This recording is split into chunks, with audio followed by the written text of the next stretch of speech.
जय हिंद। मैं ब्रिगेडियर हेमंत महाजन 26 जनवरी के शुभ अवसर पे आप सबको बधाई देता हूं।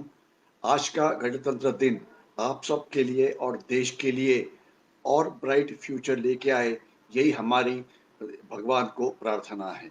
आज मैंने 26 जनवरी को जो परेड आज सुबह हुई, जिसके ऊपर मैंने काफ़ी टीवी चैनल्स के ऊपर कमेंट्री की, तो मैं कुछ इसके मुख्य मुद्दे बताने वाला था कि इस परेड में क्या हुआ, गैलेंट्री अवार्ड्स कौन से दिए गए, परेड में कौन से शस्त्र दिखाए गए, उसका महत्व क्या है, आत्मनिर्भर भारत कहाँ पे जा रहा है, अलग-अलग रेजिमेंट्स जिन्होंने मार्च पास्ट किया, वो कौन था, जो पीवीसी का या परमवीर चक्र का जो दस्ता था, उनका क्या योगदान है, इस सब विषय पे बात करना और उसका विश्लेषण करना और ये दिन हमारे देश के लिए कितना महत्वपूर्ण है, इस विषय के ऊपर मैंने बातचीत करनी थी। लेकिन जैसे ही 10:30 बजे ये परेड खत्म हो गई, उसके बाद सभी टीवी चैनल के ऊपर अचानक खबर आनी शुरू हो गई कि जो एक फार्मर्स एजिटेशन चल रहा था दिल्ली के बॉर्डर के ऊपर, वहाँ पे हजारों फार्मर्स ने दिल्ली के अंदर घुसने की कोशिश की, काफ़ी सारे ट्रैक्टर्स और वहाँ पे बहुत हिंसाचार हुआ, बसेस तोड़ी गई, कुछ एक्सीडेंट्स हो गए, पुलिस की पिटाई हो गई, जो पब्लिक प्रॉपर्टी है उसे बर्बाद किया गया, जो प्राइवेट प्रॉपर्टी है उसे बर्बाद किया गया और देश का जो रेड फोर्ट है, लाल किला, जहाँ पे 26 जनवरी को देश का झंडा लहराता है, वहाँ पे एक ऐसा झंडा लगाया गया कि जो हमारे देश का झंडा नहीं है। इतना बड़ा अपमान इसके पहले कभी नहीं हुआ था। ये एजिटेशन कितना सही है, कितना गलत है, इसके ऊपर तो मैं बातचीत नहीं करने वाला हूँ।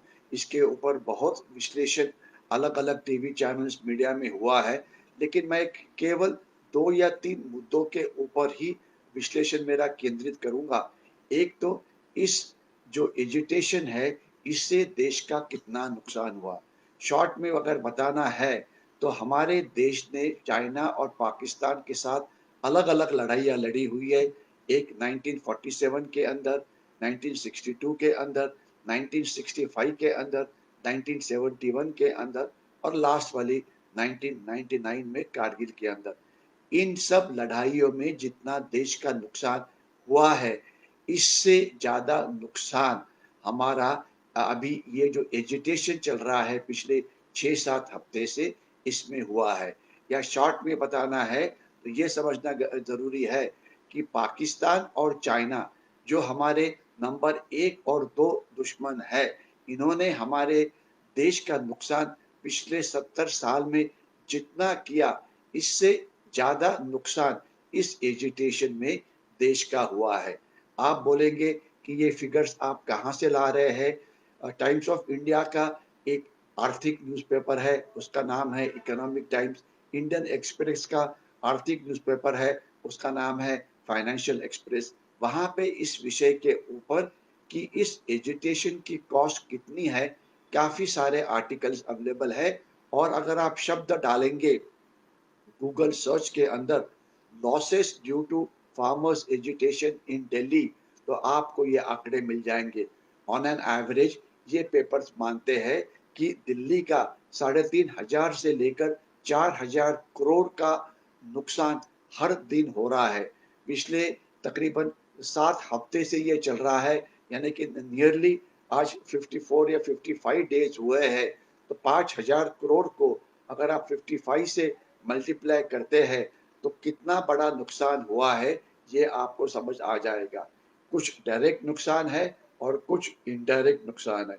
जो आज का वायलेंस हुआ, इसमें जो नुकसान हुआ, वो इसमें कैलकुलेटेड नहीं है। शहर का नुकसान कैसे होता है? बिल्कुल शॉर्ट में मैं बोलना चाहूँगा, किसी भी शहर में आने के लिए 4 या 5 रास्ते जो होते हैं, वो बाहर से आते हैं। शहर के अंदर जो डेली नेसेसिटीज़ की चीज़ें होती है, वो हमेशा बाहर से आती है। एग्ज़ाम्पल दूध है, इसके सिवाय वेजिटेबल्स है, फ्रूट्स है, ग्रेन्स है, किराना माल है, ग्रोसरी है, यानी कि जो चीज़ें नॉर्मल आदमी को जीने के लिए लगती है, बहुत सारा स्टॉक ये शहर के अंदर होता है और ज़्यादातर रोज के रोज ये बाहर से आता है। और अगर आप कुछ रोड बंद करें तो ये सप्लाई जो चेन है ये डिसरप्ट हो जाती है, जिससे प्राइसेस जो है वो आगे चली जाती है। तो एक तो होता है प्राइस का नुकसान, दूसरा कोई छोटी-मोटी इंडस्ट्री जो यहाँ पे काम करती है, अगर इनको सप्लाई चेन ना मिले, यानी कि जो रॉ मटेरियल है वो उनको ना मिले, तो उनका नुकसान होता है। बिजनेस अपॉर्चुनिटीज लॉस होना वो और एक नुकसान होता है। इसके सिवाय जब नॉर्मल मूवमेंट होती है, अगर आप किसी भी शहर के ऊपर जो टोल नाके हैं वहाँ पे चेक करिए, कोई भी बड़े शहर में रोज हजारों ट्रक्स सामान लेके अंदर आते हैं और काफी बड़ी संख्या में उतने ही बाहर जाते हैं। और अगर ये रोका जाए इतने हफ्तों के लिए तो शहर का और उसके साथ देश का भी नुकसान होता है। तो एक तो है ये नुकसान देश का और बाजू वाले आजू-बाजू का एरिया का, जिसमें पंजाब भी शामिल है, जिसमें हरियाणा भी शामिल है। जितनी भी इकोनॉमिक एक्टिविटी है, इन 2 राज्यों में ये हॉल्ट हुई है और काफ़ी लोगों की जो तादाद है, वो डिस्ट्रक्टिव एक्टिविटी करने में लगी हुई है। तो ये और एक बड़ा नुकसान है। तो तीसरी चीज़ आपको पता होना चाहिए कि पंजाब एक बॉर्डर स्टेट है। वहाँ पे अगर आपको पता है कि मैं जो चीज़ बोल रहा हूँ कोई मैं बड़ी गुप्त चीज़ नहीं बता रहा हूँ, ये ओपन मीडिया में, विकिपीडिया में आपको ये इन्फॉर्मेशन मिल जाएगी। लेकिन सेना की वेस्टर्न कमांड आज पंजाब में, चंडीगढ़ में है। इसके सिवाय 10 कोर, 11 कोर जो बड़ी फ़ौज है वो पंजाब में है, 2 कोर वहाँ पे है। यानी कि जो पंजाब में जो फ़ौज है, इसलिए कि वो बॉर्डर स्टेट है, वहाँ पे लाखों की तादाद में फ़ौज है।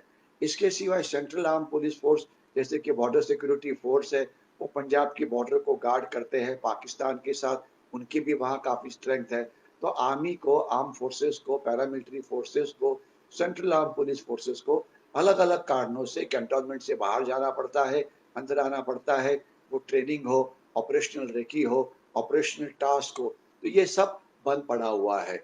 और इससे ज़्यादा जो भयानक चीज़ है, वो ये है कि हमारा जो एक इम्पोर्टेंट स्टेट है, state of Jammu and Kashmir, वहाँ पर तकरीबन 3 साढ़े 3 लाख सेना तैनात है, 2-3 लाख के आसपास वहाँ पे सेंट्रल आर्म पुलिस फोर्सेस यानी कि सीआरपीएफ है, बीएसएफ है, सीआईएसएफ है, सीमा सुरक्षा बल है, वगैरह-वगैरह। तो ये जो सभी लोग जो वहाँ पे तैनात है, उनके मेंटेनेंस के लिए हजारों ट्रक्स रोज जे-एंड-के में एंटर करते हैं। और जे-एंड-के में जाने के लिए यही रास्ता जो है वो पूरे दिन चालू रहता है। एक और रास्ता लद्दाख की तरफ आता है, लेकिन वो हिमाचल प्रदेश से आता है और बर्फ गिरने के कारण वो सिर्फ लद्दाख में ही, लद्दाख के लिए ही इस्तेमाल हो सकता है। वो जम्मू, उधमपुर, अखनूर, पुंछ या कश्मीर वैली के लिए उसका इस्तेमाल करना इम्प्रैक्टिकल है। यानी कि कश्मीर वैली में अगर आप via Himachal Pradesh daily necessities की चीज़ें भेजते हैं, तो वो इम्प्रैक्टिकल है। तो आज सेना की वहाँ पे जो मूवमेंट ही है, वो पूरी डिसरप्ट हो गई है। तो जो इमरजेंसी सप्लाई होती है, वो आपको हवाई जहाज से भेजनी पड़ती है। और अगर कोई भी चीज़ अगर आप हवाई जहाज से भेजें, तो याद रखिए इससे देश का कितना नुकसान होता है। आपको पता है कि अगर cost of transportation by road X rupees per ton है, तो अगर बाय एयर भेजते हैं तो वो 4 या 5 गुना ज़्यादा हो जाती है। तो देश का डायरेक्ट नुकसान, देश का इनडायरेक्ट नुकसान ये बहुत ही ज़्यादा है। ये आपको समझ में आना चाहिए। और जैसे मैंने शुरुआत में बोला था कि इतना नुकसान चाइना और पाकिस्तान ने हमारा पिछले 70 साल में नहीं किया है। आप सभी लोगों ने टीवी चैनल पे इसके जो वीडियोज़ हैं ये देखे होंगे। अभी मैं सिर्फ़ एक ही चीज़ और बोलना चाहूँगा इस विषय के ऊपर मेरी बातचीत बंद करने से पहले, जो भी नुकसान देश का हुआ है, सुप्रीम कोर्ट ने बड़े क्लियर रूलिंग दी हुई है। उन्होंने ये बोला है कि जो एजिटेशन इस प्रकार से हिंसात्मक बन जाते हैं, तो उनको उनसे ये पैसे जो है, जो नुकसान हुआ है, ये वसूल होना चाहिए। आज जो पुलिस है इसके हजारों फुटेज, हजारों आवर्स की फुटेज आज आपको अलग-अलग सीसीटीवी के ऊपर, अलग-अलग पर्सनल कैमरा के ऊपर, पुलिस कैमरास के ऊपर मिल जाएगी। तो जिन्होंने ये हिंसाचार किया है, उनके खिलाफ कार्रवाई होनी चाहिए। इतनी कम से कम रिक्वायरमेंट आज देश के नागरिक अपनी लीडरशिप के सामने रखेंगे। और मैं लास्ट में एक और चीज़ बोलना चाहता हूँ कि जो 26 जनवरी की परेड हुई, इसलिए कि वो हमारे देश का एक बहुत ही महत्वपूर्ण दिन है। इसे फ़ॉरेन मीडिया भी काफ़ी बड़ी तादाद में कवर करती है। लेकिन जितना कवरेज 26 जनवरी की परेड को मिला, उससे 100 गुना ज़्यादा कवरेज दिया गया फ़ॉरेन मीडिया से हमारे जो वायलेंस दिल्ली में हुआ। और अगर आप पाकिस्तानी मीडिया में उसकी कवरेज देखेंगे तो पाकिस्तान इतना खुश हुआ है कि देखो खालिस्तान का फ्लैग लग गया, ये हो गया, वो हो गया। मैं आपको इतना बोलना चाहूँगा, कुछ वायलेंस होता है इसलिए खालिस्तान बनेगा वगैरह, ये तो बिल्कुल नामुमकिन है। ये वायलेंस को बाद में कभी ना कभी तो कंट्रोल किया ही जाएगा। लेकिन दुनिया की आँख में आज हम एक वीक नेशन के तौर पे सामने आ रहे हैं। हम बोलते हैं कि हम एक महासत्ता बनने वाले हैं, हम यूनाइटेड नेशन सिक्योरिटी काउंसिल के अंदर परमानेंट मेंबर बनना चाहते हैं और हम हमारी राजधानी की सुरक्षा नहीं कर पाते। और काफ़ी सारे कल्चरल ट्रूपेज वहाँ पे आई थी, जिनको आपने देखा होगा कि जो परेड के बाद जो फौजी परेड हुई, उसके बाद अलग-अलग स्टेट्स के रथ आ गए, जिसमें काफ़ी सारे आर्टिस्ट अपने-अपनी स्टेट की खूबियाँ बता रहे थे। तो ये सब आर्टिस्ट के वो भी इतने डरे हुए हैं, उनके जो रथ बने, इसमें से कुछ रथ डिस्ट्रॉय हो गए हैं। यानी कि जो देश की विविधता, देश की शान हम दिखाने वाले थे, उसे हमारे लोगों ने ही बर्बाद किया है। और मैं हमेशा मेरी जो स्पीच होती है उस पे कोट करता हूँ। चाणक्य का एक बड़ा कोट है कि देश के शत्रु 4 प्रकार के होते हैं। एक बाहर से आता है, मदद बाहर से मिलती है। एक बाहर से आता है, मदद अंदर से मिलती है। एक अंदर होता है, मदद बाहर से मिलती है। और सबसे खतरनाक शत्रु है अंदर, जो अंदर होता है, जिसे अंदर को अंदर से मदद मिलती है। ये चाणक्य ने हज़ारों साल पहले कहा था। लेकिन वो इतने खतरनाक होते हैं कि वो एक्सटर्नल सिक्योरिटी से भी ज़्यादा खतरनाक है। ये इतना तो मतलब इतना वो सीरियस है, ये मैं खुद पहली बार महसूस कर रहा हूँ कि हमारे जो शस्त्र, मिसाइल्स है, न्यूक्लियर वेपन्स है, रडार्स है, टैंक्स है, लाइट कॉम्बैट एयरक्राफ्ट है, सबमरीन्स है, अलग-अलग शस्त्र है जिसके ऊपर देश लाखों करोड़ रुपया खर्चा करता है। इसका कोई उपयोग नहीं है जब हमारे देश के ही लोग हमारे देश के खिलाफ ही वायलेंस शुरू करते हैं और देश का नुकसान करते हैं। मैं यहीं पे रुकता हूँ इस विषय के ऊपर और अभी मैं आ जाता हूँ सचमुच 26 जनवरी की परेड। ये परेड तो आपने देखी होगी, इसमें मैं 3 या 4 मुद्दों के ऊपर ही मेरा जो बातचीत है वो फ़ोकस करना चाहता हूँ। एक तो आज गैलेंट्री अवार्ड्स जो है वो देश को बताए गए। इस साल का जो हाईएस्ट गैलेंट्री अवार्ड है महावीर चक्र, वो कर्नल बाबू जो कमांडिंग ऑफिसर 16 बिहार के थे, उनको दिया गया। और ये गलवान की लड़ाई थी। आपको याद होगा कि जब मैंने स्ट्रैटेजिक स्टडी सेंटर की तरफ से गलवान की लड़ाई भी अगस्त के महीने में कवर की थी और गलवान की लड़ाई में 16 बिहार और उनके साथ कुछ आरटी के लोग थे, कुछ और इतर सैनिक थे, वो किस प्रकार से लड़े, इसके बारे में मैंने आपको उस समय बताया था। अभी मैं आपको उनके कुछ के नाम बताना चाहूँ, ये जो गलवान की लड़ाई हुई थी, जिसमें हमारे 20 सोल्जर शहीद हो गए, जिसमें कर्नल बाबू एक थे, तो इसमें हमने चाइना के 70 से ज़्यादा सोल्जर्स मारे और ये पहली बार था कि चीनी सोल्जर्स का खून सीमा के ऊपर बहाया गया। इसके लिए कर्नल बाबू को महावीर चक्र से गौरव उनका किया गया। इसके बाद वहाँ 16 बिहार के 2 जेसीओस को वीर चक्र मरणोत्तर इससे प्रमाणित किया गया और सेना मेडल गैलेंट्री, ये जो नंबर 3 का पुरस्कार होता है, इससे 7 और लोगों को गौरव किया गया। इसमें एक महाराष्ट्र के है कैप्टन अर्जुन देशपांडे, उनको इसलिए कि वो महाराष्ट्र के, इसलिए मैं उनको बधाई देना चाहता हूँ, इसलिए कि मैं पुणे से काम कर रहा हूँ। अदरवाइज़ 16 बिहार के जो कमांडिंग ऑफिसर थे, बिहार रेजिमेंट की जो उपलब्धि थी गलवान की लड़ाई के अंदर, और उनके साथ कुछ आर्टिलरी के जवान भी ज़रूर थे, उनके भी 1-2 को अवार्ड मिला है। और उसमें एक का मैं और ज़रूर बात करना चाहूँगा, उसका नाम है सिपाही गुरतेज सिंह। मैं रिपीट करता हूँ, सिपाही गुरतेज सिंह, ये 3 पंजाब का था, जो कमांडो प्लाटून्स बाद में 16 बिहार को, जब चाइना के साथ मुठभेड़ शुरू हुई, मैंने आपको बताया था कि हमारे तकरीबन पहले 35 लोग थे, 35 सोल्जर्स थे, बाद में 100 तक उनकी संख्या पहुँची गई। उनकी मदद के लिए घातक प्लाटून या कमांडो प्लाटून 16 बिहार के, 3 पंजाब के और ब्रिगेड के और एक यूनिट के वहाँ पे आ गए। तो वहाँ पे जो जो 3 पंजाब थी, उनके घातक प्लाटून में एक सिपाही गुरतेज था। उसने अपने तलवार के साथ काफ़ी सारे चाइनीज सोल्जर्स को मारा है। ये सिख बाय रिलीजन है, लेकिन आर्मी के जो ऑफिसर्स होते हैं, उनका रिलीजन होता है जो उनकी सोल्जर्स का होता है। इसलिए कि कर्नल बाबू बिहार के ऑफिसर माने जाते हैं। वैसे देखा जाए तो वो एक तेलंगाना के रहने वाले हैं, लेकिन सेना के ऑफिसर्स का रिलीजन वही होता है जो उनके ट्रुप्स का होता है। तो ये सिपाही गुरतेज सिंह, 16 बिहार के बहादुर ऑफिसर्स, जेसीओ और जवान, इन सबको हम बधाई देते हैं कि उनकी जो गैलेंट्री थी, जो शौर्य था, उसे देश ने पहचान लिया है। इसके बाद मैं नेक्स्ट जो बात करने वाला हूँ, वो है अलग-अलग रेजिमेंट्स जिन्होंने मार्च पास्ट किया। इस रेजिमेंट के अंदर मराठा रेजिमेंट है, सिख रेजिमेंट है, सिख एलाय रेजिमेंट है, पंजाब है, जाट है, गुरखाज है, बहुत सारी रेजिमेंट्स है।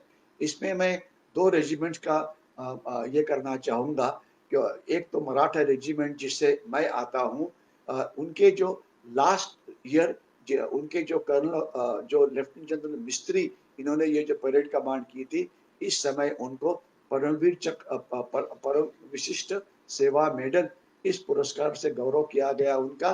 और वो आजकल नेशनल डिफेंस एकेडमी खड़कवासला के कमांडेंट है, जहाँ पे जो आर्मी नेवी एयरफोर्स के जो कैडेट्स होते हैं, उनकी 3 साल की ट्रेनिंग की जाती है। बहुत सारे सोल्जर्स की यहाँ पे ब्रेवरी आपके सामने आ गई, और बहुत सारे रेजिमेंट्स का जो मतलब मार्च पास्ट हमने उनको देखा। काफ़ी लोग होते हैं मीडिया में, वो आर्टिकल्स लिखते हैं कि 26 जनवरी की ये जो परेड होती है, इसे हमने क्यों सेलिब्रेट करना चाहिए?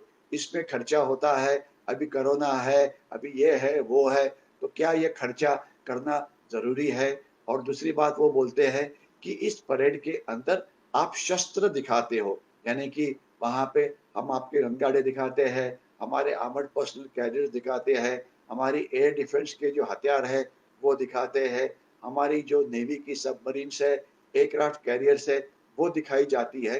तो ये सब युद्ध के औज़ार है। तो क्या हमने ये देश पूरी दुनिया को दिखाना चाहिए कि नहीं? क्योंकि ये ऐसे हथियार है जो दर्शाता है कि ये देश लड़ाई के लिए तैयार है। और हमारे देश ने दुनिया के सामने लड़ाई की बात नहीं करनी चाहिए। इसके ऊपर मैं 2 ही मुद्दे आपके सामने रखूँगा। अगर आपको शांतता चाहिए, अगर आपको पीस चाहिए, तो you should be prepared for war. If you want piece, you should be prepared for war, and you should be prepared for all types of war, including fighting Naxalism, fighting terrorism, fighting in J fighting China, fighting Pakistan वगैरह। तो इसलिए हमारे जो शत्रु है, इनको ये बिल्कुल साफ होना चाहिए कि हमारे पास शस्त्र है जो हमारी अच्छी रक्षा कर सकते हैं। इस लड़ाई के अंदर सबसे पहला जो मार्च पास्ट होता है, उसपे पहले जीप के अंदर या पहले व्हीकल के अंदर हमारे परमवीर चक्र विजेता आते हैं। इसमें से बहुत ही कम लोग अभी जीवित है, लेकिन 2-3 के नाम मैं बताऊंगा। एक है कैप्टन बाना सिंह, जो सियाचिन ग्लेशियर के हीरो है, बहुत ही शूरवीर है। और ये जम्मू में अभी स्थित है। दूसरे है ऑनररी कैप्टन संजय कुमार की जो लड़े थे कारगिल के लड़ाई के अंदर। तो ये कुछ जो जीवित है परमवीर चक्र विजेता वो सामने आते हैं। तो ये हमारी देश के लिए एक मोटिवेशन होता है कि यही शूरवीर है जिन्होंने हमारी देश की रक्षा की है। और आजकल ये जो परेड होती है, ये जो हमारा देश का जो वॉर मेमोरियल है वहां से शुरू होती है। पहले ये परेड इंडिया गेट से शुरू होती थी। इंडिया गेट से शुरू होने का मेन कारण ये था कि वहां पे इंडिया गेट ये फर्स्ट वर्ल्ड वॉर और सेकंड वर्ल्ड वॉर में जो भारतीय सैनिकों ने अपना जान दी ब्रिटिश एम्पायर के लिए, उनके नाम वहां पे लिखे हुए थे। लेकिन हमारे देश ने 1947 के बाद जब हमारा देश स्वतंत्र हुआ, उसके लिए बाद में कभी वॉर मेमोरियल ही नहीं बनाया था। हर एक देश में अगर कोई भी वीआईपी आता है, यानी कि देश का वीआईपी, तो हमेशा उस देश का जो वॉर मेमोरियल है वहां जाके वो अपना सैल्यूट करता है और उसके बाद जो उसकी ऑफिशियल जो मतलब मीटिंग्स होती है वो की जाती है। लेकिन हमारे देश में वॉर मेमोरियल ही नहीं था सैनिकों के लिए जिन्होंने देश के लिए अपनी जान दी। और हमारे देश के लिए कितनी लोगों ने जान दी हुई है, अभी ये आप इंटरनेट के ऊपर भी देख सकते हैं। हमारे जो गैलेंट्री अवार्ड विनर्स है, इसके लिए मिनिस्ट्री ऑफ डिफेंस ने अभी एक पोर्टल तैयार किया हुआ है जहां पर आप वर्चुअली इन सोल्जर्स को सल्यूट कर सकते हैं। तो ये वॉर मेमोरियल जो अभी बना, 2 साल के पहले बना, ये बहुत ही अच्छा बना है। यहाँ पे जितनी भी इम्पोर्टेंट लड़ाइयाँ 47 में हम लड़े, 65 में, 62 में, 71 के अंदर, 99 के अंदर, वहाँ पे जितने सोल्जर्स ने अपनी जान दी देश के लिए, उनके नाम है और उनका इतिहास वहाँ पे बहुत ही बढ़िया तरफ से तैयार किया है। और इतना ही नहीं, तो आज भी हर साल 350 से 400 देश के फौजी देश के लिए अपनी जान कुर्बान करते हैं। तो उनके भी नाम वहाँ पे हर साल ऐड किए जाते हैं। तो ये परेड वॉर मेमोरियल से शुरू हुई और इन सोल्जर्स को हमने रिस्पेक्ट की और उसके बाद ये लड़ाई शुरू हुई। इसके बाद कुछ आधुनिक शस्त्र जो इस लड़ाई में दिखाए गए, इसमें मैं 2-3 का ही समय के कारण बातचीत करूंगा। कि एक तो है हमारे मिसाइल्स या क्षेपणास्त्र। हम अलग-अलग प्रकार के मिसाइल्स, वो एयर टू एयर मिसाइल हो या एयर टू ग्राउंड हो या ग्राउंड टू एयर हो या ग्राउंड टू ग्राउंड हो या ग्राउंड टू वाटर हो या वाटर टू अंडर वाटर हो, इसकी हम पिछले 6 महीने से, जब से ये चाइना का स्टैंड ऑफ शुरू हुआ है, हम उसकी अलग-अलग टेस्टिंग कर रहे हैं। और ये अभी हम केवल हमारी सेना में ही शामिल नहीं कर रहे हैं, बल्कि जो हमारे इतर मित्र देश है उनको भी देना चाहते हैं। तो ये एक हमारी तेजस मार्क 1A, ये अभी 84 तेजस हमारी वायुदल में शामिल होने वाले हैं। ये एक भारत में बना हुआ प्लेन है। वो भी जितना चाहिए उतना अच्छा अभी इस समय में नहीं है, लेकिन हमारे नेतृत्व, अगर उसकी कोई वीकनेस आती है तो इसे हम आने वाले दिनों में ठीक कर सकते हैं। क्योंकि बात ऐसे है कि ये माना जाता है कि हम जो हाई एंड टेक्नोलॉजी है इसके अंदर आत्मनिर्भर होने चाहिए। क्योंकि अगर लड़ाई के समय अगर ये हमें हमें ये बाहर से लाने की जरूरत पड़ती है तो हमारे देश का बहुत नुकसान हो सकता है। इसीलिए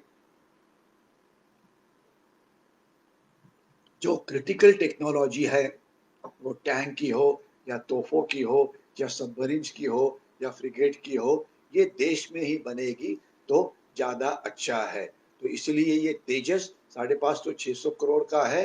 ये एक अभी एवरेज अभी एक अच्छा प्लेन तो है, लेकिन इसे और अच्छा बनना है ताकि वो वर्ल्ड क्लास प्लेन हो और सुखोई और जो इतर प्लेन है इनके साथ कॉम्पीट कर सके।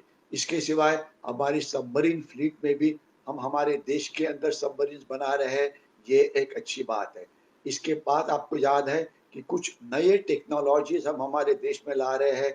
मैंने कुछ दिन पहले स्ट्रेटेजिक स्टडी सेंटर की तरफ से आर्मेनिया और अज़रबैजान के अंदर जो लड़ाई हुई थी, वहाँ पे ड्रोन्स ने कैसे काम किया था और कैसे लड़ाई जीती थी, इसके बारे में बात की थी।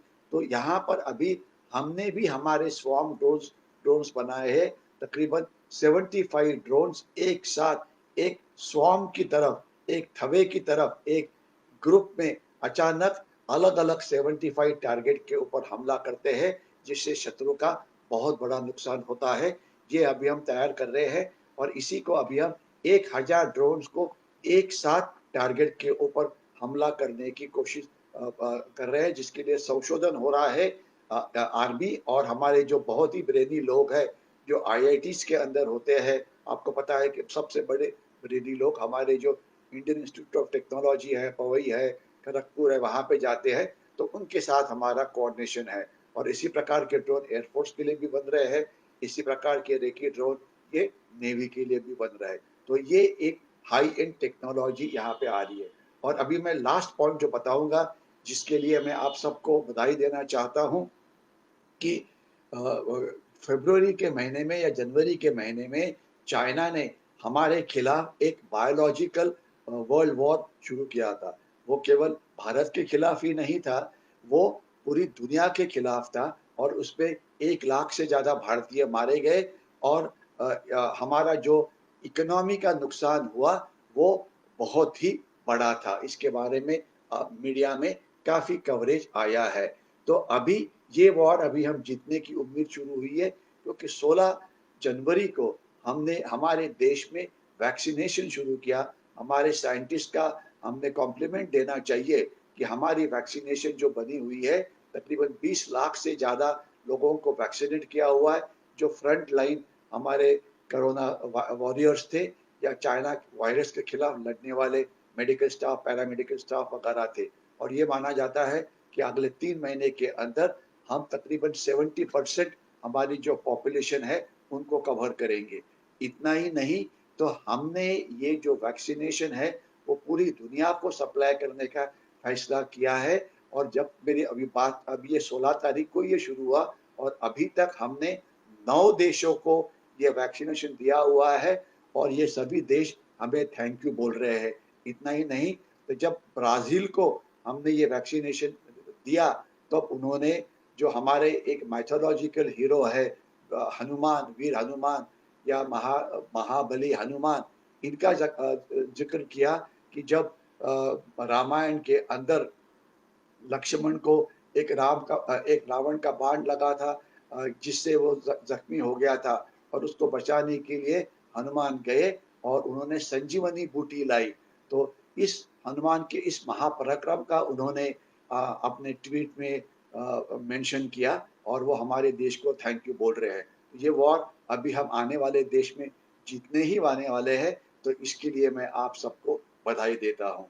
मैं यहीं पे रुकता हूँ। अगर आपको ये वीडियो लाइक हुआ होगा, तो आप ज़रूर इसे लाइक करिए और ज़्यादा से ज़्यादा दोस्तों के साथ शेयर करिए और हम अगले हफ्ते जो मिलेंगे, एक आधा महत्व के विषय के ऊपर बात करेंगे, जिसके अंदर जो अभी 1 तारीख को जो देश का बजट है, ये प्रेज़ेंट होगा पार्लियामेंट के अंदर। तो हमारी सुरक्षा के लिए बजट किस प्रकार से होनी चाहिए, वो इंटरनल सिक्योरिटी के लिए हो या एक्सटर्नल सिक्योरिटी के लिए, इसके ऊपर हम बातचीत करेंगे। तभी तक मैं रुकता हूँ। आपको एक बार फिर से बधाई देके 26 जनवरी के लिए और दूसरा कोरोना के खिलाफ या चाइनीज़ वायरस के खिलाफ लड़ाई जीतने के लिए। रुकता हूँ मैं। जय हिंद।